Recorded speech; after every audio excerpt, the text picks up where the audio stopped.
बेटी अब सयानी हो गई, वैसे ही पिता अपनी बेटी के लिए विवाह के प्रस्ताव ढूंढने प्रारंभ कर देता है। आज वही स्थिति कृष्ण और बलराम जी के साथ। कृष्ण जी कह रहे हैं, भैया हमारी सुभद्रा जो है वो सयानी हो गई है, विवाह की योग्य हो गई भैया, अब हमें सुभद्रा का विवाह कर देना चाहिए। जैसे ही सुने बलदाऊ भैया कहने लगे, ओ ये कान्हा, बिल्कुल मेरे मुंह की बात जो है तुमने छीन ली। बिल्कुल मैं भी यही बात कहने वाला था कान्हा। मैं भी 2-3 दिन से सोच रहा था कि कान्हा से चर्चा करूंगा सुभद्रा के विवाह के विषय में। तो भगवान कहने लगे, हाँ भैया कहिए ना, आपके मन में कोई बात है तो कहिए। अब बलदाऊ भैया कहने लगे कि कान्हा, मैंने एक सुंदर वर का चयन किया है सुभद्रा के लिए। मेरी नजर में एक लड़का है, बहुत प्यारा है। तो भगवान कहने लगे, भैया कौन है? तो दाऊ भैया कहने लगे कि मेरा शिष्य, जिसको मैंने गदा में पारंगत किया है, गदा युद्ध में, ऐसा मेरा शिष्य दुर्योधन। मैं दुर्योधन के साथ अपनी बहन सुभद्रा का विवाह कराना चाहता हूं। जैसे ही सुने, अब बड़े भैया के देखिए यहां भी मर्यादा कि बड़े भैया की बात को एकाएक काटना नहीं चाहिए। भगवान कृष्ण जो है चाहते तो बात काट लेते, लेकिन भगवान कृष्ण ने बात नहीं काटी। क्यों? क्योंकि बड़े भाई की अपनी मर्यादा है। भगवान जो है चुप हो गए, लेकिन भगवान नहीं चाहते कि हमारी बहन का विवाह किसके साथ हो? दुर्योधन के साथ हो। भगवान चाहते हैं कि हमारी सुभद्रा का विवाह अर्जुन के साथ होना चाहिए। जोड़ी तभी जमती है जब जैसी बेटी वैसा दामाद। बेटी 19 भी है तो चलेगी, लेकिन दामाद जो है वो 20 होना चाहिए। और जो दामाद मिल गया उसको कहना चाहिए कि मेरी बेटी 19 ही है और मेरा बेटा मेरा दामाद जो है वो 20, चाहे जैसा। हमारी मर्यादा है, हम दामाद को बहुत प्रेम करते हैं, दामाद का बहुत सम्मान करते हैं।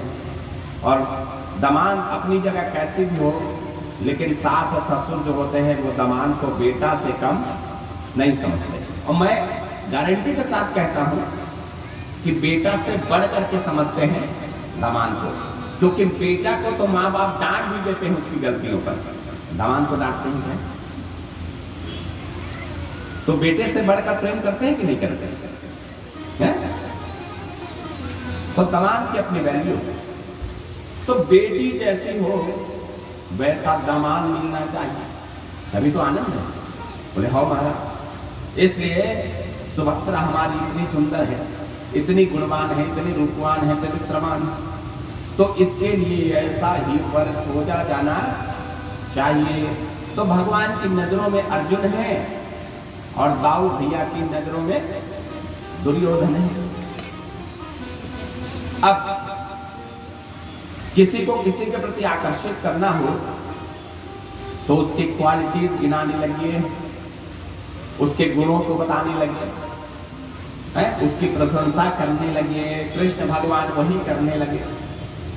जब भी सुभद्रा आकर के बैठती तो भगवान और किसी की बात ही नहीं करते थे। किसकी बात करते थे? खाली अर्जुन की बात करते थे। अरे सुभद्रा, तुम्हें मालूम है अर्जुन इतना बड़ा धनुर्धर है?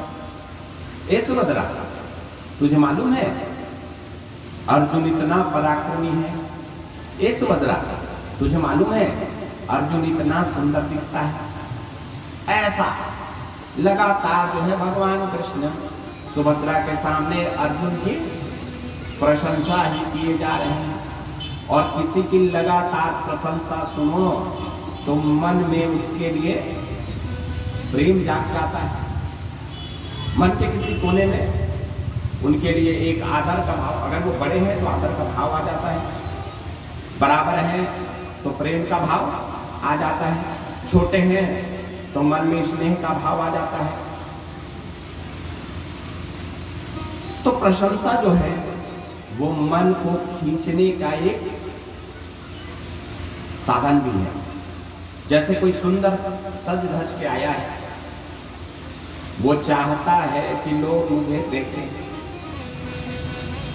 आदमी सजता क्यों नहीं भाई?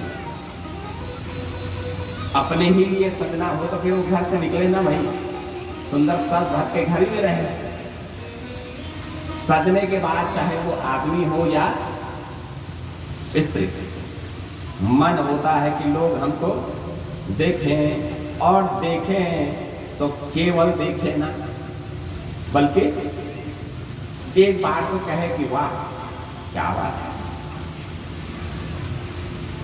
इसीलिए जो है श्रृंगार किया जाता है।